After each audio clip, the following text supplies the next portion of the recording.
60 Minutes with Angela starts right now.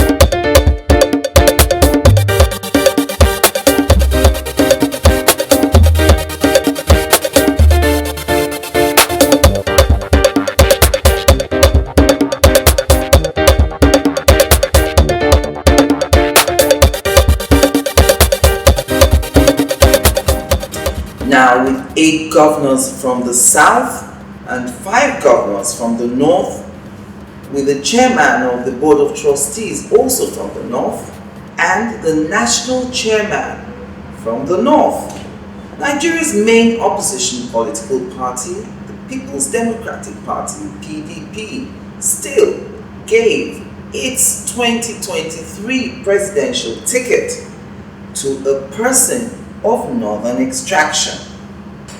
Former Vice President Atiku Abubakar from the Northeast Geopolitical Zone, Adamawa State to be precise, beat 14 other aspirants in the PDP primaries that held on the 28th and 29th of May 2022.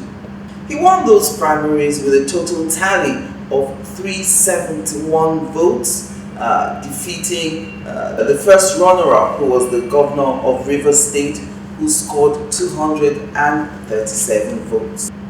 And on the back of those primary results, my guest today says about the primaries, quote, "The North showed that they are better political players, adopting cohesive strategy in politics where collective aspiration trumps individual ambition," end of quote. He also goes on to say that Southerners are learners in national politics and think it's about speaking, too much grammar. Political analyst Femi Ogunsanwo joins me on the program today.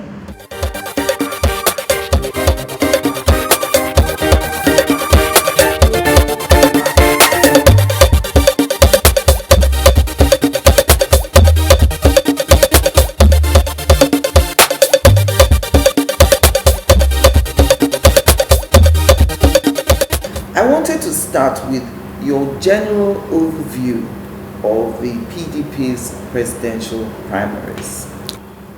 PDP presidential primaries, it was a well-organized event.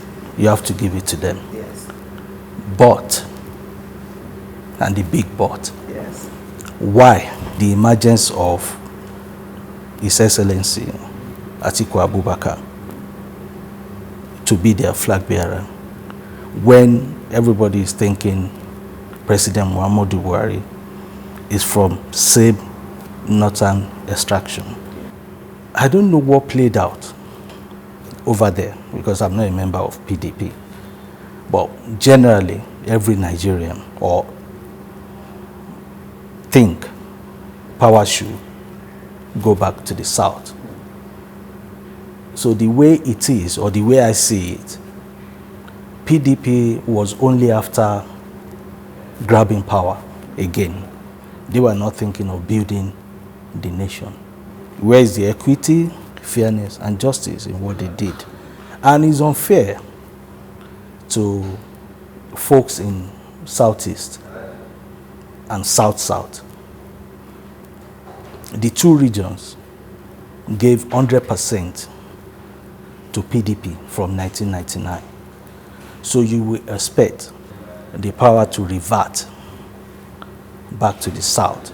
So for PDP to decide going back to the North makes it, if I'm repeating myself, it means they were just after grabbing power. They are not thinking, okay, we need to have an inclusiveness in this country.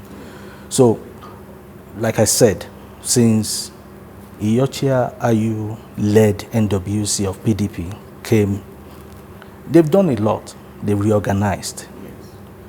But after that, what they did with this, because everybody applauded what they did during the event, but the outcome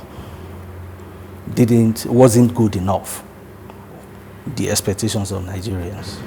Okay, so what about the argument that Muhammadu Buhari indeed is from the north, Yeah. but he's the APC's northern candidate, even though yes, he is not the president of the north, he's the president of Nigeria. But the PDP, don't they have the right to legitimately see Buhari as not their own northern candidate? Looking at what you raised, Mr. President is from the north. And PDP, as a party, they were the one that started zoning in this country. They brought it. And after President Obasanjo, he ensured that a northern politician, late Umaru Musa Yar'Adua, succeeded him. Yes. And it's been going on that way. And in 2015, when President Buhari came, it was after President Jonathan from South-South. So everybody was thinking that every party in the country, every political platform will be looking towards the South. And if you look at PDP, they have able men enough. Even the man that came second surprised many because he wasn't a leader in PDP for some time. He came into the picture maybe 2 years ago to become the leader, maybe because he was funding the party. He started funding the party. So everybody was thinking, even if you don't want to give it to Wike, yes, on Wike, there are other people. Yes. Peter Obi, who left the party recently, is actually a good candidate for them. Former Senate President. Former Senate President is another good one. So everybody we were all thinking they would look at the Southeast or the South-South because they supported them. They gave them 100%. I think that's the only region in this country who gave it all to PDP. So I don't know how the two regions, the geopolitical zones, will react in the next election, next year. So to me, maybe it was a false power. Maybe they made a mistake. It might come back to hurt them, to hunt them. Okay, so you had advocated a win-win solution for the South going into the 2023 presidential election. You said if both parties, the PDP and APC, would zone to the South and have the PDP micro-zone the ticket to the Southeast and the APC micro-zone the ticket to the Southwest, it would be a win-win for the Southern region in 2023. Rationalize this for us. Since 1999, the Southeast zone gave everything to PDP. I mean, it's only of recent that you start having. So if there's any general election, almost 90% of the votes will go to PDP. So you will expect that that zone will have it. And APC is not popular in the Southeast. So there's no reason for anybody from Southeast region to want to aspire under APC. So that was why when Governor Dave Umahi came to APC, joined less than a year ago, I thought it was a wrong move. It makes no sense. And he is such a good performer from what we heard, what we've seen in Ebonyi State. So if he had remained in PDP, he would have been a good candidate. Same with Peter Obi. And who else? Yeah, I think those two, I'm not their member, but I see them as good materials for presidency. Now, if you come back to the Southwest, we play the game of balancing in Southwest, but APC is very popular and they are supported more. So it goes without saying that it will come back to Southwest. Now, if it was microzoned in PDP to Southeast, and then anyone from the two I mentioned emerged, and then anyone from Southwest emerged. So what you have, the two major platforms squaring up in general election, you will have a Southern extraction politician becoming the next president. And it will make it, acceptable to her. But now you have Northeast with Atiku Abubakar as the flag bearer. Now APC is in a tight spot. Yes. They are thinking, how do we go about this? They are thinking of their own counter strategy. They have to come up with a good candidate. And to me, they still have to insist of someone from the South. Where it comes from the South, I'm not going to advocate that here today. So that was why I said it would have been a win-win if it was microzone in PDP to Southeast and the APC microzone to Southwest, because they were more popular. Now, looking at the configuration of the aspirants for the PDP's primaries from the South, for instance, we had two governors, the governors of Rivers and Akwa Ibom, that's Wike and Emmanuel Udom. And then from the Southwest, we had a former governor of Ekiti State, Ayo Fayose, and Dele Momodu, a journalist. Did having two candidates each from those regions affect anything? Did this help the cause of the South in getting the presidential ticket? Perhaps if Wike or Udom had stepped down for each other, they wouldn't have been splitting the votes, because Governor Udom got 38 votes. If there was only one candidate, perhaps Wike would have absorbed those 38 votes. I think I'll look at it two ways. Yes. The first one, the easiest part, is just the politics. Few of them, I don't know about Dele Momodu, because he's not even a member of PDP for that long. Yes. I think he joined them like a year ago, and then all of a sudden you want to be presidential aspirant on a platform that nobody knows you. Yes. I don't know how people play their politics. Yes. So let's leave his own aside. Governor Fayose, the little I know, I've seen him having a very smooth and charming relationship with Governor Wike. So it might just be politics. It might just, maybe he came out to deliver Ekiti State's delegates, which obviously happened at the end of the day, because he didn't record any vote, or maybe he didn't. Yeah. So, and then the contiguous state to Ekiti is Osun, and he will be the one controlling that area as well. So he might want to deliver that place as well. So it's just politics.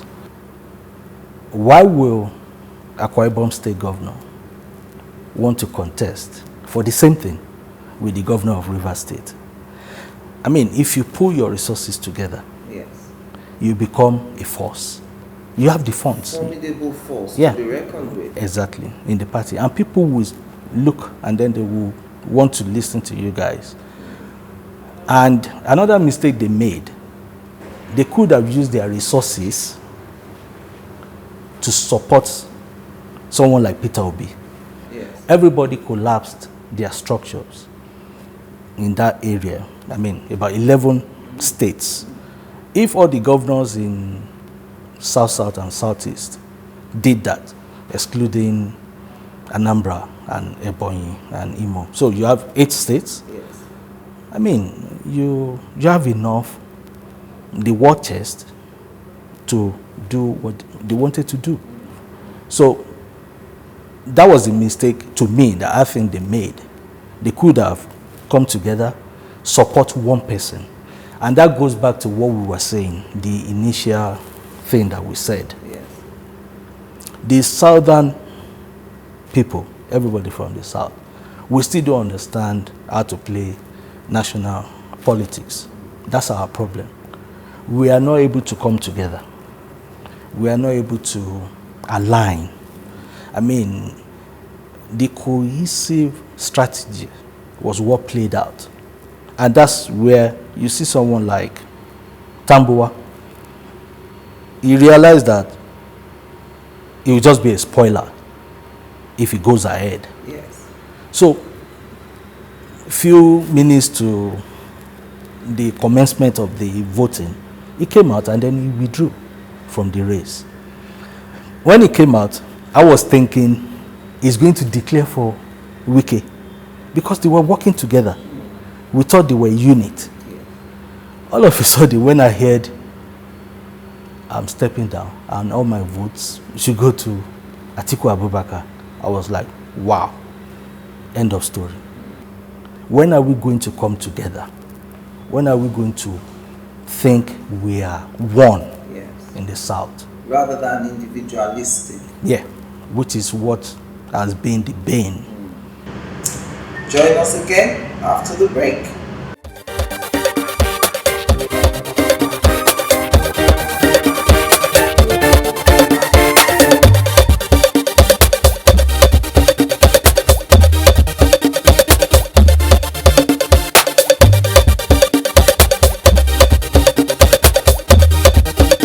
Okay, so let's examine all the horseplay that went on at the primaries. First, there was a search before the primaries for a northern consensus candidate.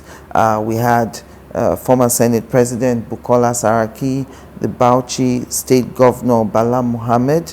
We also had former Vice President Atiku Abubakar, and of course, former Managing Director of FSB International, Mohammed Hayatuddin. They all got together. We saw them trying to get a consensus as a candidate from among all 4. That didn't succeed. Would that be a matter of egos clashing, for example? In most cases, it is. A lot of them, Yes. they are big players. I mean, the people you mentioned, former Vice President, former Senate President, a sitting governor, and who was FCT Minister, and who played a very key role during GEJ, Goodluck Ebele Jonathan administration. So you might be thinking, why do I need to step down? But the difference is they know how to agree, that when it goes to the crunch time, they will all collapse.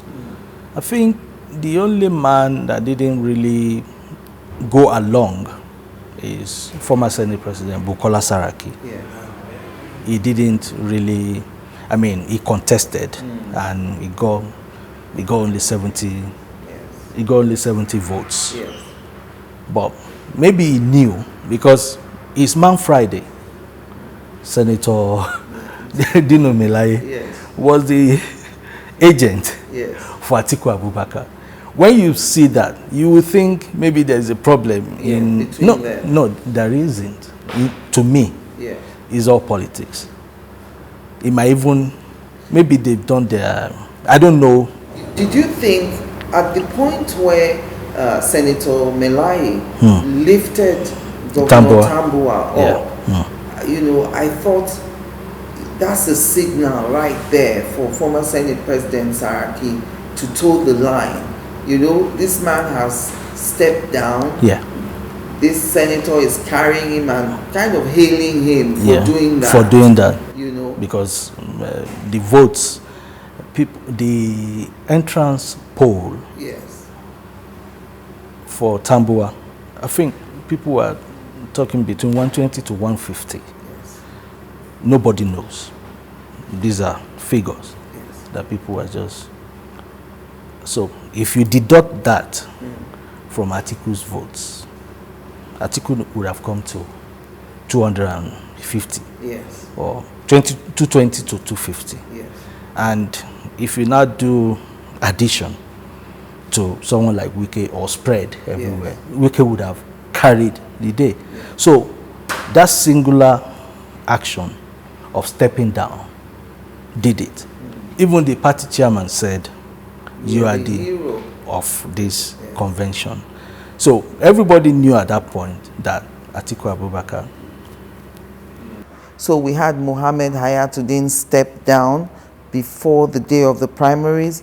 We had Tambuwal, the Sokoto state governor, step down just before voting started. In not stepping down, did the former Senate President, Bukola Saraki, deprive Atiku Abubakar of those critical 70 votes? And do you think he will be penalized for it in any way? In politics, you are the winner. Yes. So you have to carry everybody along. You still have to reach out. Yeah, you still have to reach out. You are not from, Atiku Abubakar is not from North Central. And when you look at North Central, former Senate President Bukola Saraki is a It's formidable then. figure. So you can't toy with him, regardless of what happened during the convention. Everything that happens, it was a race. And the fittest, whoever emerged, was, we all rally around. Yes. So you can't alienate anyone because they contested against you. Yes. So a good politician will bring everybody together. I want to talk about the question of the North always wanting to retain power at all costs. Everyone is talking about that, especially as a result of the former Vice President emerging as the candidate now. I've looked at the Constitution, and the way the Constitution is crafted, no one can become president even if you win all the votes in one region. In fact, you need the support of the other region to win the presidential seat. So is it possible for the North to retain power without the support of the South?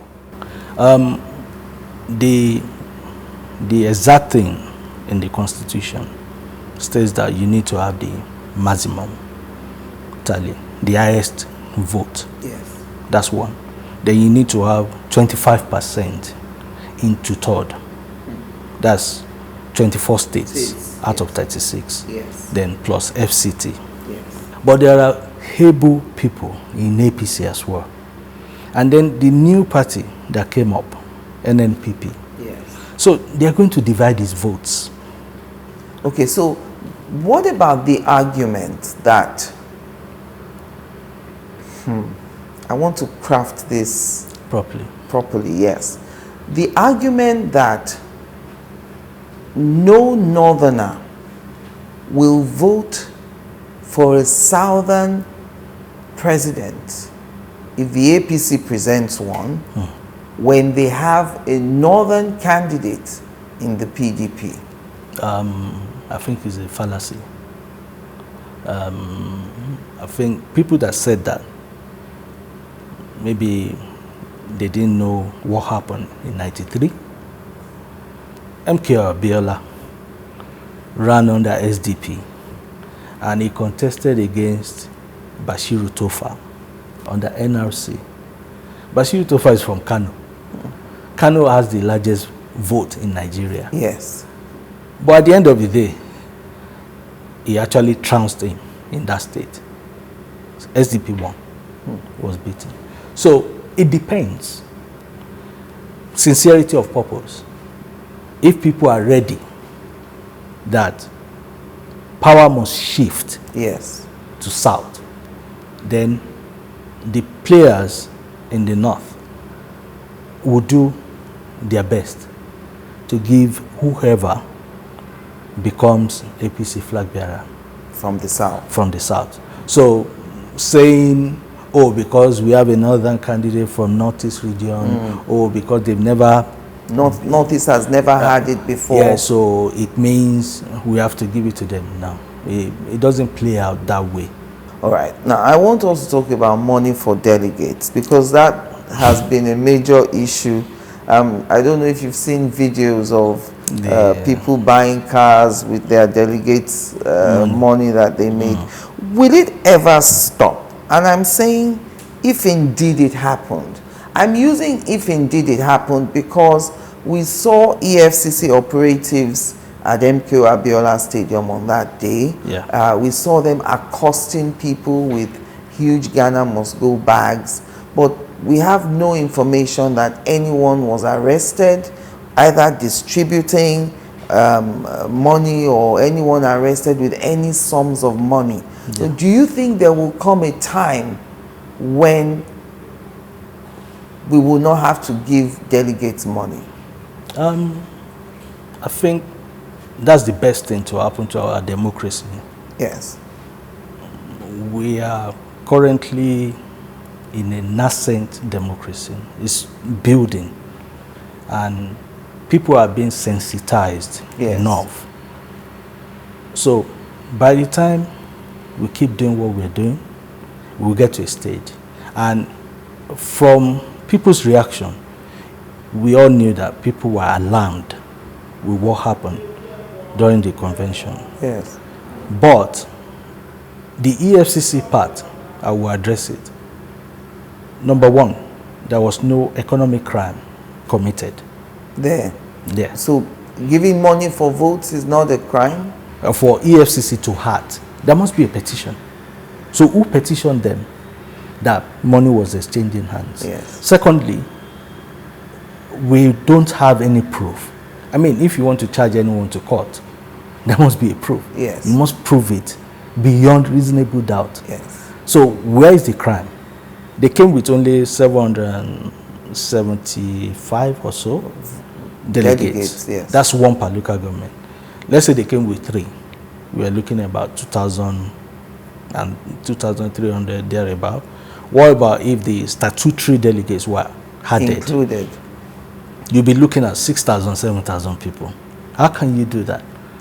It will be unimaginable to give $15,000, $20,000 to 6,000 delegates. That's, you are looking at close to 20,600. That's $12 million. I mean, if you do that, or am I right? Yeah. I mean, that's It's crazy. It's crazy. So we can't go on. We can't sustain it. It's unsustainable. Yes. Join us again after the break.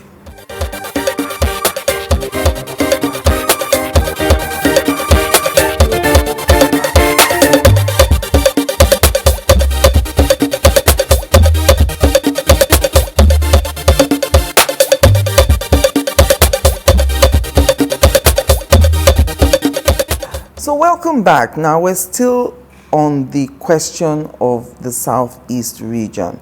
They've been consistent with the People's Democratic Party, very loyal to the PDP over all these years. Yet, at a time that it should have been zoned to the south and micro-zoned to the southeast, as you said, they've got zilch, nothing. Yet, many of them still did not vote for their own.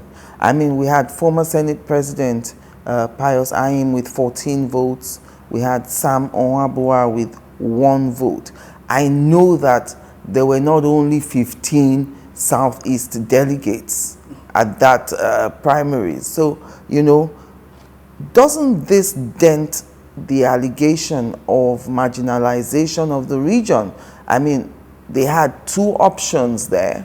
if the region felt or feels that it is marginalized, I would have thought that would have been an opportunity to vote for their own.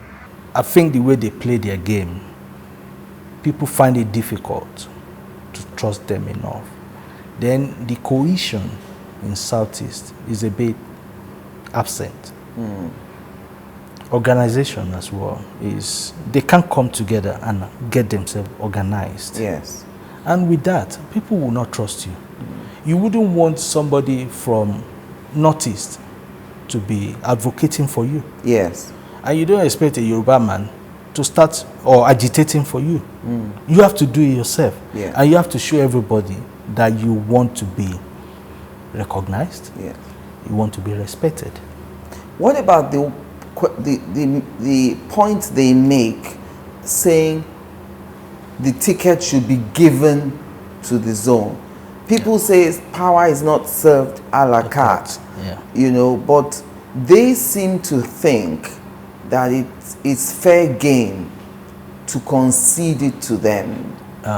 I've never heard in politics where power is given to you. You take it. Yes.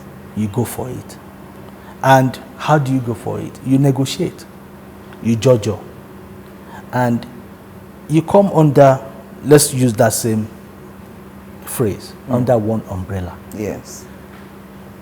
Identify a very good candidate.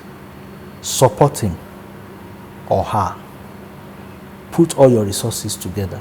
So, if they want it, I don't know about 2023, they have a figure who is now in Labour Party.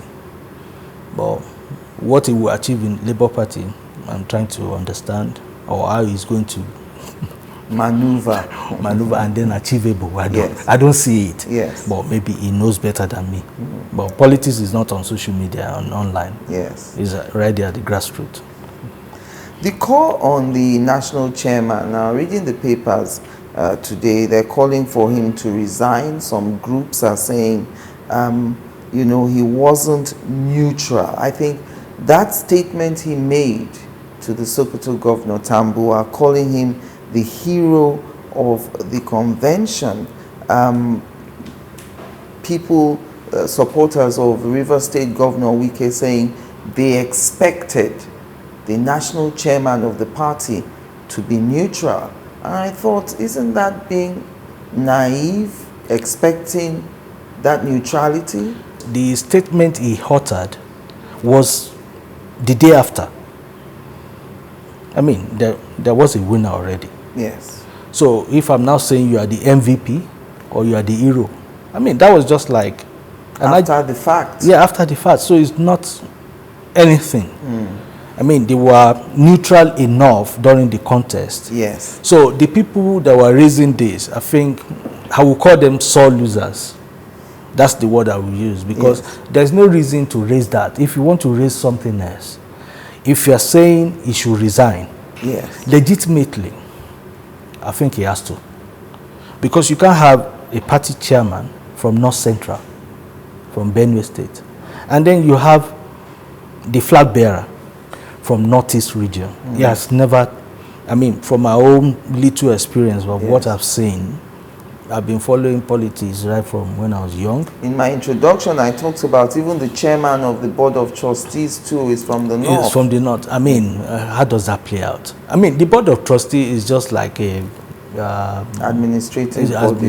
Yeah. But the critical one is the head of the NWC, and you cannot have the party flag bearer and the national chairman. And I think when he emerged, he made mention of something like that. Yes. That he will resign if a northerner becomes becomes the party flag bearer. So if the people saying he has to resign, they need to come up with solid argument. You don't need to be emotional. Being emotive makes you look infantile. In 2013, the Northern Elders Forum wanted the North to have the ticket and I remember that they berated former President Goodluck Jonathan, you know, for coming out to contest in 2015. Now, after 8 years of President Buhari, the Northern Elders Forum is still saying the North again, which means 16 unbroken years of a northern president. You've talked about equity, justice, fair play, and all that. Can you in any way rationalize why they think it should go to the North again? The Northern Elders Forum, NEF, yes. most of them are not political players. They are just stakeholders in the North.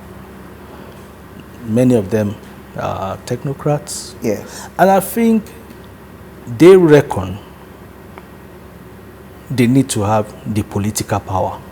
Because there's no other justification for their argument. Yes. And probably they were thinking the economic power of the nation resides in the South. The commercial one is in Lagos or the Southwest. And then the mainstay of the economy is in South-South.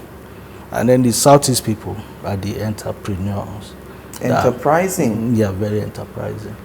So maybe that was their reason. Yes. But when elders come up with such argument, you wonder, will it be fair?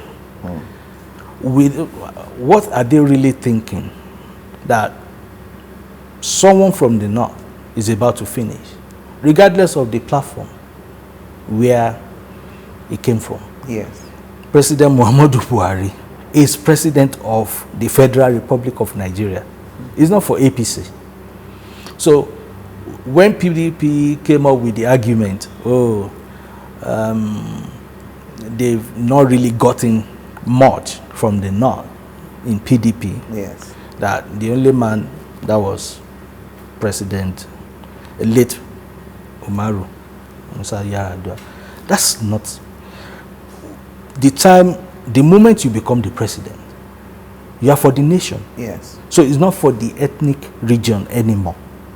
So what NEF is saying, I mean, they are just talking ember of discord. People will not be happy in the South that a northerner will want to be there. I think he said he will be there for 4 years. Yes. Whether 4 years or 8 years, that's a straight 12 or 16 years. Yes. In the North. I don't know. That's why I said I don't see folks in the APC who are in the North that they want to be outside of the picture for the next 8 years. I mean, so if PDP can be there for 16 good years, what stops them from doing the same? So I believe they will come up, they will all rally together, both the northern people in APC and then folks in South, yes, and then ensure victory for APC. So what NEF is saying is not how to build a nation where unity should be the watchword. And if we're talking unity, Yeah. what does that, how do we look at it now?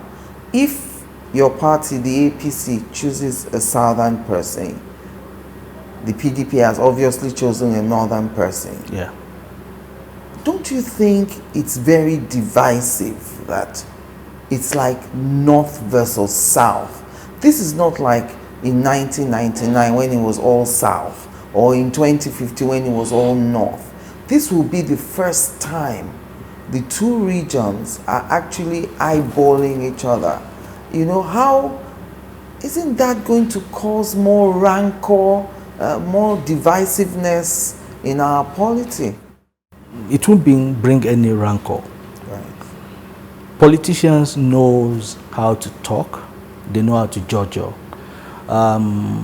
Their posturings online, TV, interviews, Yes. is different from when they get behind closed door. When they meet in real life. Yeah, they have to look at, okay, what do we want for this country? What do we really want to achieve? So that would be the overriding factor, that we need not stoke the ember of discord just because some people, and if you look at it, the people in NEF, they might not even belong to any of the parties. And I know few of them, or we've heard few of them. Yes. And I don't think they are card-carrying members of either APC or PDP or Labour or... So they are just agitators. Or they are just trying to make themselves relevant in the polity. So I think they should be kind of ignored. Will religion play any role? You know, people are talking about a Muslim ticket. There's speculation that, you know, if it goes to the south, in your party, APC, a northern Christian running mate won't work, won't be, the north will not have it. So is religion going to play any role in this election? It will, in a way. In 93. Yes. So let me go back before I come to present. In 93, we had a Muslim ticket. Nigeria was peaceful. It wasn't fractured the way it is now. No. So it's unfortunate that we are at this crossroad now. And this came about because of statements of political leaders. Because this religion becoming a factor started in 99. It wasn't that pronounced in 99. Well, by 2003, the agitations started. Yes. And then people started saying things from religion. And I think, I want to say this. This is just my personal opinion. I think the introduction of the Sharia got us to this point. I'm not saying it's wrong. Yes. I don't have any reason to condemn anything. But the last time we had an election before 99 was 93. And the man who was adjudged to be the winner of that election is a Yoruba Muslim, or was a Yoruba Muslim. And his VP nominee is from Borno in Northeast. And their campaign was successful. They won a free, fair election. Yes. And in this same Nigeria, nobody, none of us, we didn't look at it that, oh, he's a Muslim from Yoruba land, and the vice is a Muslim from the north. Then Bashiru Tofa from the north picked either Nwodo or someone like, let's say, I can't pick the name now, a Christian from Southeast, and they were trounced, they were beaten, they were defeated.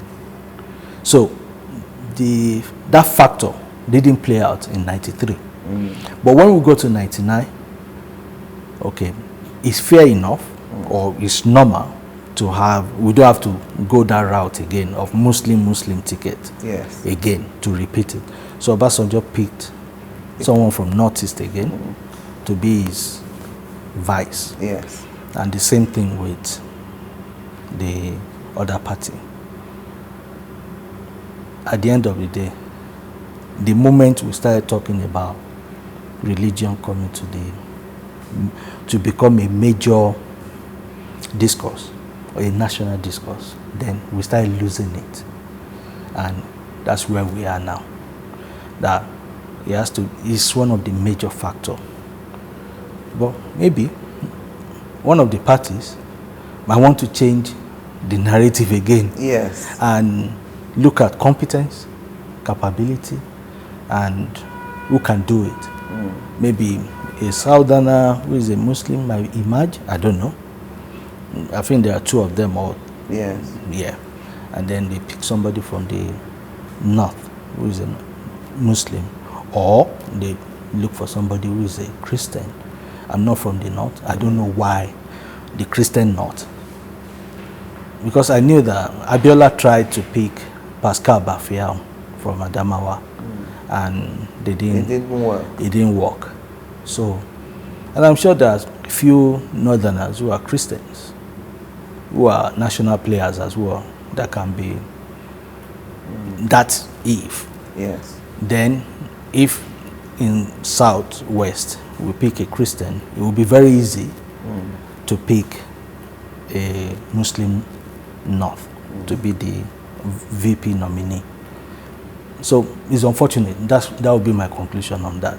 That we have to focus on religion, not what people can bring to the table, what they can do for the nation. Yes. So hopefully things will improve in the future. Well, I can't have you here as a member of the APC and not talk about Mr. President. A quick word before you all elect your candidate on Monday, June the 6th. I was saying on my Egbon Jimmy Disu's program that anyone who thinks this president will not have a say in who his successor will be, or has no interest in who his successor will be, must have another think coming, because political science students will tell you that one of the successes of any president is in grooming a successor and preparing somebody to actually take over after you leave office. You know, and I've read you also saying that a lot of people underrated President Buhari. I've given two reasons why. First, a lot of people believed the narrative that he was not educated, and a lot of people also believed the narrative that he had absolutely no interest in politics. In fact, in 2015, when he first came in, there was this talk that he would focus on governance, and the former governor of Lagos State, Asiwaju, would be doing the politicking, you know. So what are your thoughts on that, on this belief by some people, you know, that the president has no interest in who his successor will be? I always laugh. Nigerians are hilarious bunch of people. You see, you have a leader leading a nation of 200 million people, and you say he doesn't know what he's doing. I'm not talking about governance now. I'm not talking about leadership now. I'm talking about politics and what plays out. Looking for a successor is all about politics. And I have this belief, I always say it, military intelligence trumps civilian brilliance. Some people will disagree. I don't care. But my little experience, when you relate with military personnel, their intelligence, they don't have to be brilliant academically. Yes. But they were taught, they were trained in subterfuge. So if you have such training, Yes. it's different from the fact that you went to university and You have a master's degree. PhD in whatever. I mean, look at what is happening today. People say the man, but they underrated him. But I think they found out right now that he shouldn't. They made that mistake. I think the ideal thing for them was to engage him, give him that honor as the leader of the party. Saying there's another national leader is a slight on his position. People might say, why is he talking this way? I've been a critic of this administration when it comes to governance. Yes. But I'm very objective in nature. I will say it as it is. I don't say things because I want people to look at me and say, oh, he's saying this because he wants to be recognized, or no. The national leader of APC is the president of the country. In fact and in law. Yes. So why will someone, yes, you did your best, and you didn't do it because you are being altruistic. You did it because you wanted your party to be at the national stage, to become, and you all focused. And I remember what we were saying then in 2012, 2013, yes. 12 million votes of Muhammadu Buhari, and then if you had few bits and pieces from the southwest, and from everywhere, it will become, and that was what played out. He got about 15 million votes, and he became the president. Yes. Now, so because somebody is in Lagos, you supported him, and you support in every way, which everybody will be grateful for. But you don't undermine the role of the president. So I'm not blaming him, or I'm not blaming anyone. I'm only saying I think that was where the departure started from. I wouldn't like it. If you're president and they're calling somebody else the national leader of the party. I will feel slighted. And nobody in this world wants to be underrated. Yes. No one. Even your kids, you can't talk to them anyhow, or you can't treat them anyhow. How much more when you have someone? Give him that honor, and you get everything you want from him. Now, we have seen, people say he's not, but the whole country is in suspense now. He's out of the country. We are waiting for him to be back. He left a message and he jumped on the plane to go to Spain. Last week, he did the same thing. Went to Malabo, and he didn't even say anything. And everybody started getting, I mean, the details were there. People become, oh, where is he? Why did he? So if you're saying he's not the national leader of the party, and you are worried that he's not around, then what are you saying? It makes no sense what people are saying. So to me, the man has shown, and is showing, and he did one singular thing. Yes. My own assessment of what he did. The last NEC meeting, you know, the NEC yes. is, I mean, you have conglomerates of, or a collection of stakeholders. So he said, take the power of NEC and give it to NWC, headed by the chairman of the party. Yes. And the chairman of the party will now be reporting to him directly. So what he has done is a technical thing. That's subterfuge. That I don't want you to report to anybody. But me. But me. But a lot of people didn't see it. And you said, this man is not politically smart. And you are underrating him. Anyway. I look forward to the APC primaries. Yeah, we don't know what will happen, but they are talking about consensus. So one of them will surely come out.